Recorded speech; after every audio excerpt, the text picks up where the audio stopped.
سلام. مامان قاعده آوردی یا نه؟ قاعده آوردی یا نه؟ آره میخوام بازی کنم.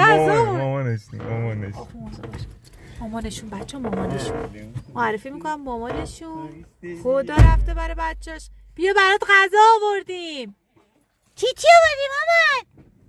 چی آوردیم؟ بیا به به برای دخترت آوردیم. بودو چی آوردیم؟ چه غذایی آوردیم؟ راستی چه بگو. علیرضا چی آوردی غذا؟